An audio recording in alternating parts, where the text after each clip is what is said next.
Welcome to the show where we unearth new ways of looking at ever-evolving life around the world, seen from a number of different industries, cultures, and backgrounds.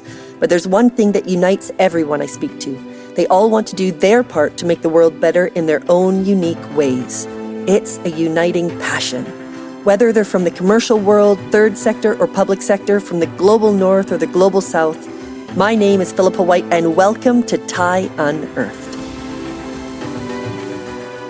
Hello and welcome to episode 47 of TIE Unearthed. Today, Sascha Mayer is with us, and we'll be talking about how disruptive design can impact lives. Sascha is the CEO and co-founder of Mamava, a company on a mission to create a healthier society through infrastructure and support for breastfeeding.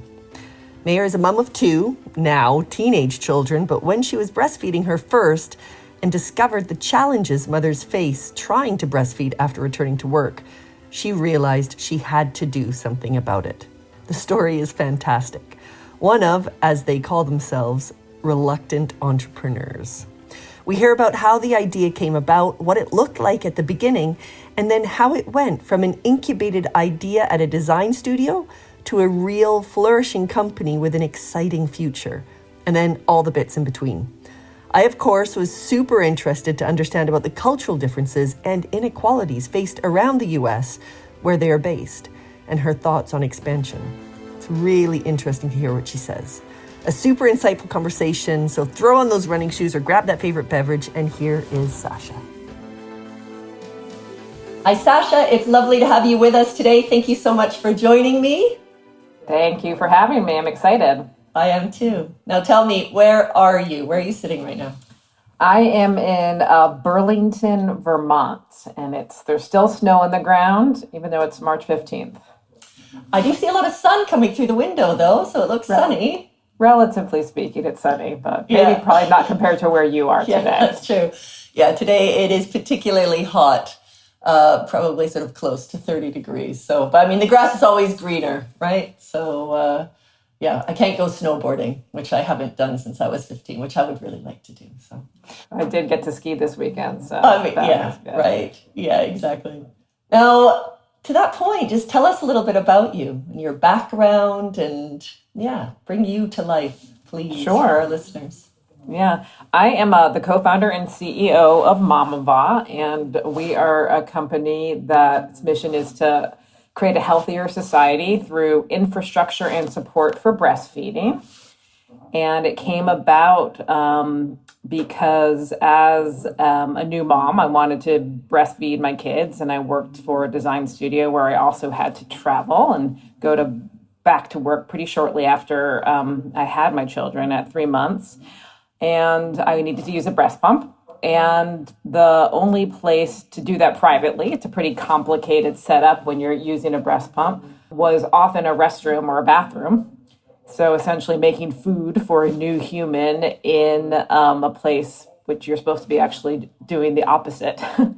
So the idea was, I worked for a design studio, so we really believed that design could be used to solve real world problems. And we thought, why don't we figure out how to make a freestanding lactation suite that would be both easy for employers and for facilities people to install and for moms to access, and have it be designed specifically for that one function that people had pretty much been ignoring. It was kind of a secret that women were actually doing this all over the country. So that's where it all started. Tell us a little bit about before that moment. So you were working with Michael, you were working at the design studio, and this was something that kind of just maybe explain to our listeners sort of even before Mamava. Sure.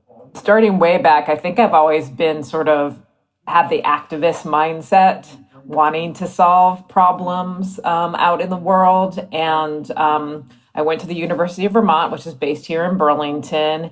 And the day after I graduated, I started working for then Congressman Bernie Sanders, who is now our esteemed and eccentric and very progressive senator. and did a couple years working there, and then realized that probably the private sector was more where it was going to be the place for me to make an impact. And I found a wonderful design studio led by a man named Michael Jagger, who was doing work actually very much in the youth sports industry. Anchor client was Burton Snowboards, who was based here. And from the reputation of the work we did there, we grew our client base to be all over the world, frankly. And we were young, nobody was married, nobody had kids. And then eventually, of course, you grow up. And we all started having families. There was actually a baby boom of 8 people had children all in 1 year. I mean, how long ago are we talking about then? Right. So this was, my youngest is 16. So this is, 18 years ago when this all started. What was great about the design studio and about Michael is that he really welcomed the idea of incubating other ideas within the business. And so my co-founder and I were colleagues at the design studio, had both experienced this challenge of needing to travel and find a place to use a breast pump. And so we actually had a design charrette where people proposed new concepts to solve real world problems. And I proposed this idea of a freestanding lactation suite. And they were really supportive. It was interesting because it allowed us as entrepreneurs this opportunity to work, getting paid for our day job as I was a strategist at the studio while incubating a new business. And of course, many people do not have that safety net. So that was really exciting. At the same time, it was slow going because the client work always did have to come first. And there were literally years where we were touching the Mamava project and then we come back to it or something would propel us forward, and pluses and minuses with that, but definitely it was a privilege to be able to do that within my day job. Totally. And one of the things that we talk a lot about with Ty, in fact, I had a conversation with somebody about it yesterday. You often hear people waiting for that perfect brief from a client or feeling like they're sort of siloed within whatever it is that they're working on, and they don't feel like they have the freedom to sort of do more within their business. And I just think this is such a beautiful example of, okay, you weren't doing this for another client. You were creating this kind of incubation idea within the design studio. But what an extraordinary thing to be able to do. And we talk a lot about entrepreneurship. So you see a challenge and then you use whatever you have, the resources within where you're at, to then find a solution to that challenge. And like you say, if you can do that while still getting paid by your company. And then if your company can benefit from that, okay, it was a process and obviously it took a lot longer than you probably all imagined it would. But still, isn't that wonderful that this was incubated from within the design studio? Obviously, Michael's still involved, but then next stage, which we'll get to, this is a flourishing business. I mean, it's just amazing. You should write I don't know if have you written a book? You should write a book. It's been outlined many times. It's just on the entrepreneurial journey. I think some folks might read it and say, you could not have made this up. It can't be true. But and I think the all of those things that we knew how to do it as a design studio: write a great brief, create a great brand, name it, have the design for the brand. We had all of that literally before we had a product, because we really did not do industrial or architectural design. So we tried to, but then, of course, the fabrication of a space is a whole different set of expertise than we had in-house.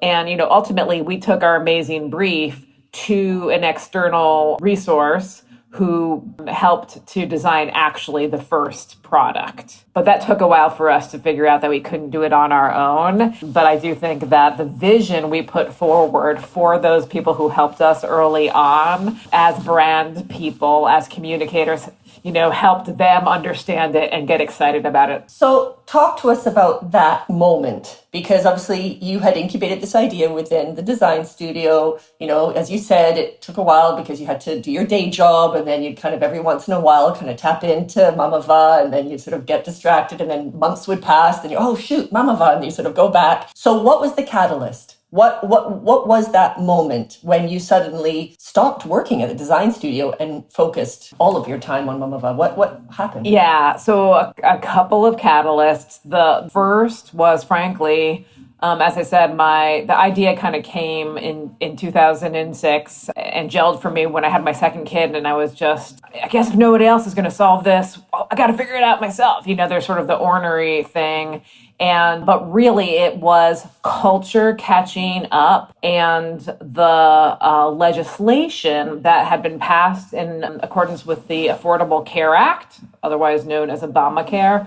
Within that, there was a new, more robust mandate that employers of hourly employees had to provide the break time and a place other than a restroom for people to use their breast pumps. And so the business case was made because compliance, at least in the States, is a major factor because we're such a litigious society. So at that point, we kind of got serious, developed a prototype that we put into our local airport. It got a ton of attention. Wow, that's and so traction. Smart. That's a great place to do it. Yeah. Yeah, it's a very small community, so we had a relationship with the director of the airport, put it in on a handshake. We got the local paper to pick it up. It was a Gannett paper. It went national and international. And then we sort of said, whoa, we have something here, literally thousands of media impressions on this one little gesture. We also kind of knew that as brand people that PR is your friend. And a couple years from there's some challenges around manufacturing and resourcing. And then we actually raised our first very small round of funding. I think it was around maybe $500,000 to actually hire our first employees in 2015, 2016, and have been growing every year since then. Wow. And so again, dates, just so that we can put this all into perspective for listeners. So when would that have been?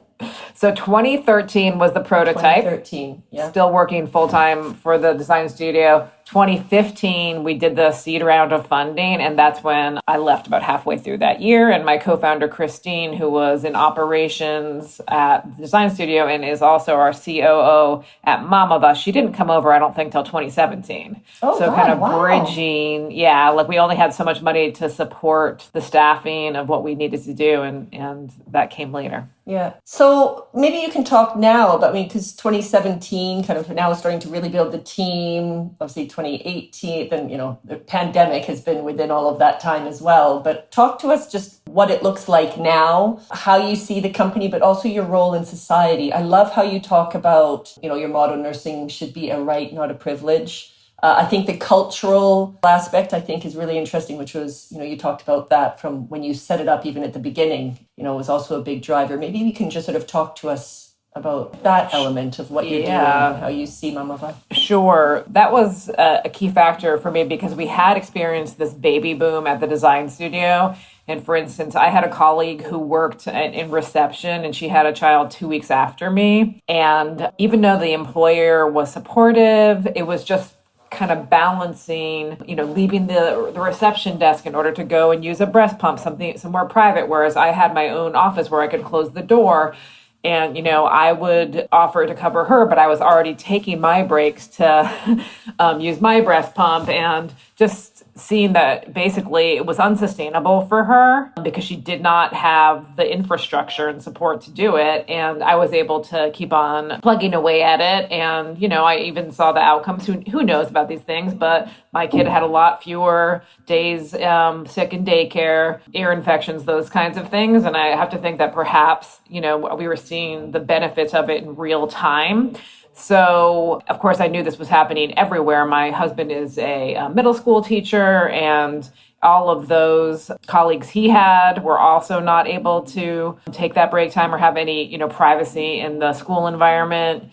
We had heard about nurses and other roles that are predominantly female who would have the value set around wanting to breastfeed, but just it was impossible for them to do. So that was really a big driver for me, again, and believing that design has the ability to solve these problems. It was definitely not rocket science. As we started growing the business, one of the things that has been a blessing and a curse has been the massive need everywhere and the complexity of selling something that no one knows what it is to every different channel. So it reminded me, we used to say, even rocket scientists know they need Mamava, because one of our first customers was Los Alamos National Laboratories. Right. And they have maybe 20 units. They have a 40-acre campus.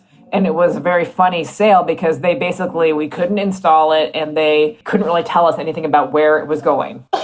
So it was for us amazing and inspiring. Oh yeah, of course those people who are working, they're anywhere from scientists down to custodians who are in those facilities. Yeah. And then, stadiums and convention centers and schools, and all of them have different sales cycles. All of them have, slightly different needs. And so as we grew the business, we wanted to say yes, and we still say yes mission-wise to everything, but it's easier said than done. Yeah, that actually brings me to one of my next questions, because what have been some of the biggest surprises for you?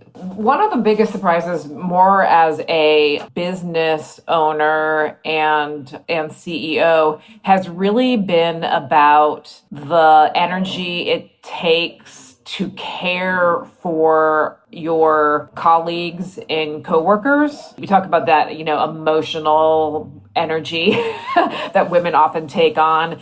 And I feel that there might be a different expectation of a company that is run by women, predominantly operated by women. And it has been more psychic energy than I maybe thought, which is interesting because it's a matriarchy here, not a patriarchy. We really believe in supporting our folks, and as an entrepreneur, that just takes a bigger chunk of time maybe than I realized. Yeah, for sure. And I do sometimes worry that it has to do with if we had male leadership, would those same expectations be there? But I love it. We have very low turnover. We have, I swear, we only have 50 employees. That's still quite big. 50. Yeah, big. Well, that includes a chunk of folks who work in manufacturing. And for the first few years, it's only been between 15 and 30 people.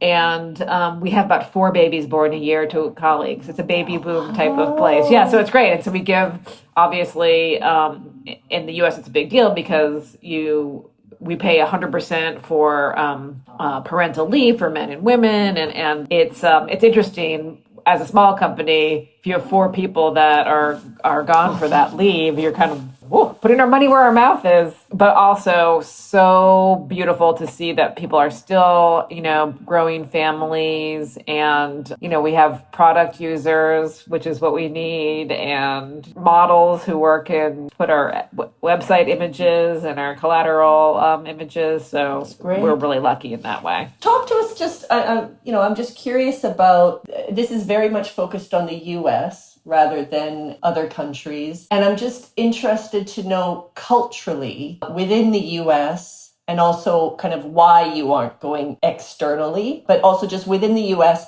how does it differ in certain regions? Does it differ culturally? I think when you deal with something like breastfeeding, it's a funny one because it really does unearth a lot of traditions. It unearths a lot of kind of just different nuances within a culture. I saw it when I was breastfeeding. I saw a huge stark contrast being here in Brazil versus when I would then be in Canada. And I'm just curious, because you're seeing it on a level that's interesting. What could you tell our listeners just about some of the interesting nuances that you see through this world? Yeah, absolutely. Really good question, and really interesting considering we're in the US and you're in Brazil right now.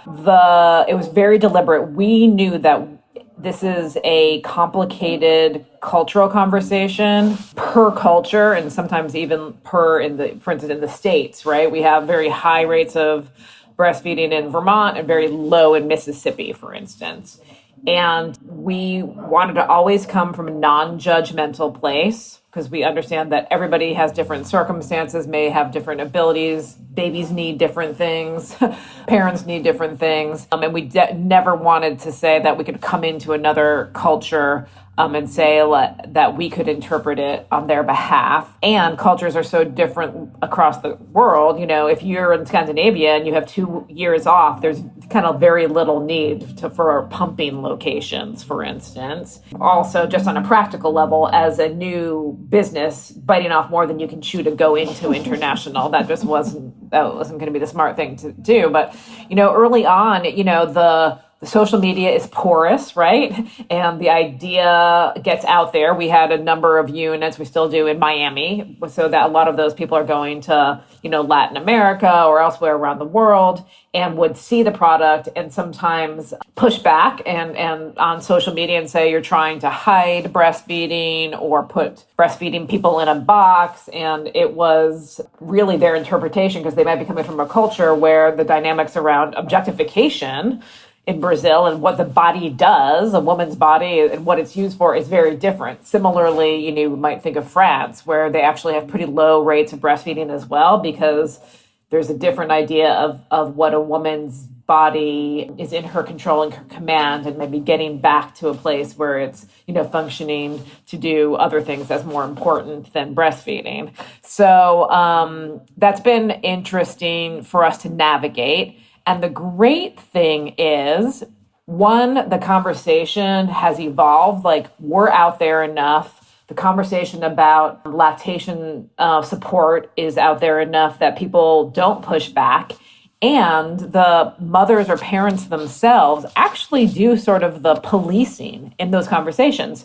So somebody would say you're trying to hide breastfeeding, and when I had my 6 children, I breastfed everywhere. And then another mom will jump on like, I'm an airline pilot, I have to use a breast pump, or whatever, and then immediately shut down. Yeah. So it would often be, frankly, moms who weren't in the business of breastfeeding anymore, like maybe 70s or 60s moms, or men.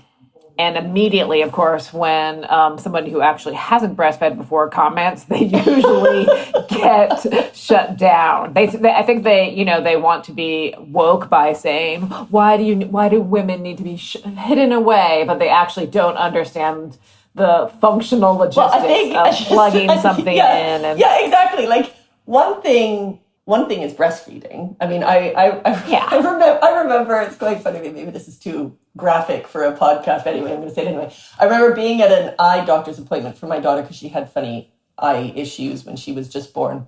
And I remember being in the waiting room, which is my first, so I was still getting used to this breastfeeding. But in Brazil, actually, it's a lot, I would just take my boobs out and just breastfeed, like, very happily.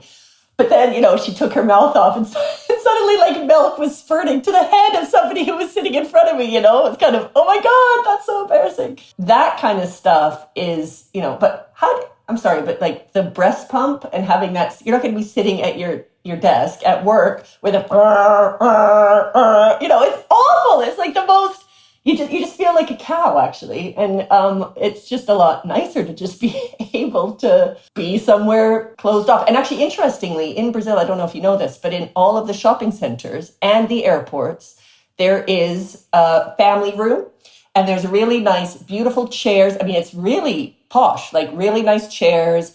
And there's electric things, so you can breast pump, you can breastfeed. There's even somebody usually in there to assist you. Wow, that is great. Yeah, so in the airport, like Japan is pretty good that way too. In the airport, there isn't someone to assist you, but in a lot of these shopping centers, like there's a couple people who work there, and they'll sort of give you a towel, and they'll sort of help you, and they'll sort of give you, and there's hot water, there's a bath for the baby if you need to.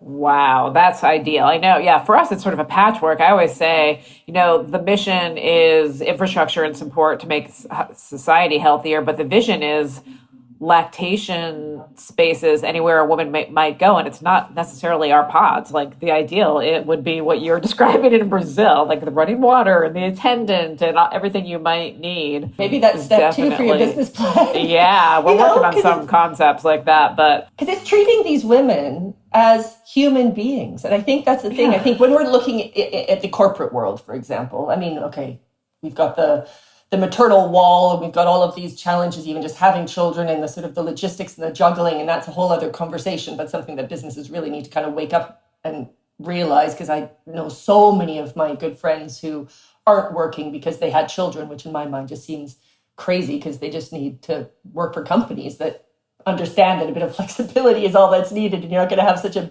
drain of incredible talent. But this is a thing. It's sort of just think about what's the basic needs of a mom and what do they need. And it just seems like a no-brainer and fantastic that this is an option. More people just need to know about it. Yeah, and it has such benefits broadly for culture in terms of health, and the outcome in terms of maternal health are even more impactful than on sort of child and infant. Yeah. So it just, again, an invisible problem because it was attached to the second gender, I guess. So. Right. Tell me, who inspires you? There are a number of women also who are in the entrepreneurial space. There is an app called Clue from a Danish entrepreneur, and I think her name is Ida Tin. And it's fertility and menstrual tracking app, and it's just great design. And I love, again, it's design solving a problem. There is also a woman named Kimberly Seals Allers, and she has always had a business and an expertise around breastfeeding, but her focus now is more on Black maternal health. And her app is called Unearthed, and it enables reviews of healthcare providers for Black and brown women, so they can actually source the best healthcare providers when it comes to OBGYNs and maternal healthcare. So yeah, those nice. two come to mind. Yeah, really nice. And I think in general, just anybody who's a lifelong learner, we're my colleague and Michael Jagger, he's just an amazing connector and a lifelong learner and sharer. I would say my mother, who is actually 81, but she is the person who's, still reading all the newspapers and sending me articles and reading books and stretching her mind every day, which is really, really something I admire. Yeah, that's what we all need to do, for sure. You hinted at it, and I'm not sure if that's something that you can talk about, but where do you see Mamava in 5-10 years? So I think that because Mamava is an idea, it's about support and infrastructure for breastfeeding. We have, in the very early days, we wanted to scale that idea, so we actually made an app, hired an intern to say, go look at any lactation space that might be listed on the internet and create a spreadsheet that eventually went into an app. So it kind of showed our scale and allowed for us to not only have our public pods, maybe there were only 20 or 30 at the time that we did the app, but then, now it probably has 5,000 other lactation spaces that are both crowdsourced and that we keep up and can have moms find. So it's always been about an idea that could be broader than just the pods themselves. And we are working on a program that, for the time being, we're calling Mamava Leads. So it's lactation, experience, and accommodation design. So where else can we create a lactation services type of presence? And some of our clients are already asking for that. So for instance, we have campuses and they might have some of our pods, but they also might have some rooms, and they want to create a more cohesive experience between the pods and the rooms, and they want the pods and the rooms on the app and a way to access in a controlled manner. So our pods have the app that allows you actually to access them, and it just helps us kind of make sure that there aren't folks who might be using the rooms for other things. So putting that same system on a room and then designing it as you have described in Brazil in an ideal situation, which with all the bells and whistles. So we are starting to do that and develop the technology that can jump from our pods to rooms. Wow. Which is great. And then whatever else, if it's like, again, we're an idea about being a parent on the go or breastfeeding on the go, what else do parents need to be successful with that? So as a brand person, it's like, is it bags? Is it other types of accessories? Those kinds of questions we're asking ourselves. Exciting. The world is your oyster. Yeah. Yeah. Really exciting. Well, we've come to the end of the podcast, but I'm just wondering, what haven't I asked you that you'd like to tell our listeners? I think a key lesson for me is sometimes progress over perfection has been a big one. And I think a lot of entrepreneurs get caught up in like, oh, I need it all to be aligned. I can't, share this until everything is, locked in. And I think for me, it's been share it, get your community involved.